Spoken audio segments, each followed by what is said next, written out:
હાલમાં જે અલગ અલગ બધી હેલ્પલાઇન છે, પોલીસ માટે 100 નંબર, મેડિકલ માટે 108 નંબર, ટ્રાફિક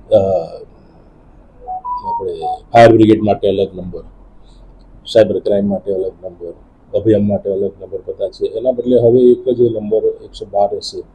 કોઈ પણ નાગરિકને કોઈ પણ પ્રકારની હેલ્પની જરૂર હોય તો આ હેલ્પલાઇન નંબર 112 ઉપર કોલ કરવાથી 112ના જે કંટ્રોલ રૂમ છે ત્યાંથી જે સંબંધિત જે વિભાગો છે એને સીધી ત્યાં આગળ જાણ થઈ જશે.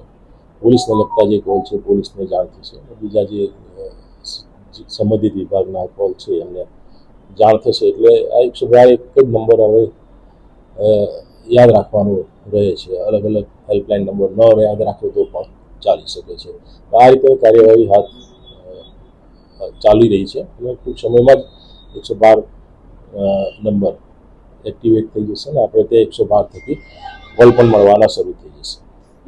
એમાં જે કોલ છે 112ના જે કંટ્રોલ રૂમ છે ત્યાંથી સીધા પીસીઆરને જે ટેબ્લેટ નેટ કનેક્ટિવિટી સાથેના આપવામાં આવેલા છે તેની ઉપર એમને કોલ જશે અને એ જ કોલનો એક અમને જે સિસ્ટમ કંટ્રોલ રૂમમાં આપવામાં આવેલી છે તેમાં પણ એ જ કોલ દેખાડશે.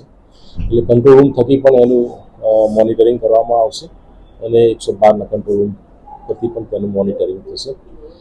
અને જ્યારે પણ ગાડી ત્યાંથી રવાના થશે સ્પોટ ઉપર જવા માટે તો એના કિલોમીટર ટાઈમ સાથે નોંધ, વચ્ચેના કિલોમીટર ટાઈમ સાથેની નોંધ અને જે કાર્યવાહી કરવામાં આવેલી છે એની સંબંધિત પોલીસ સ્ટેશનને તેમજ 112 કંટ્રોલ તેમજ અમારા કંટ્રોલને પણ જાણ થશે. એટલે આ રીતેની એક હેલ્પલાઇન જે નવી શરૂ થઈ રહી છે એ ખૂબ અગત્યની છે અને અલગ અલગ હેલ્પલાઇન નંબર ન યાદ રાખો, 112 કરશો તો સંબંધિત વિભાગને તુરંત જ જાણ થશે.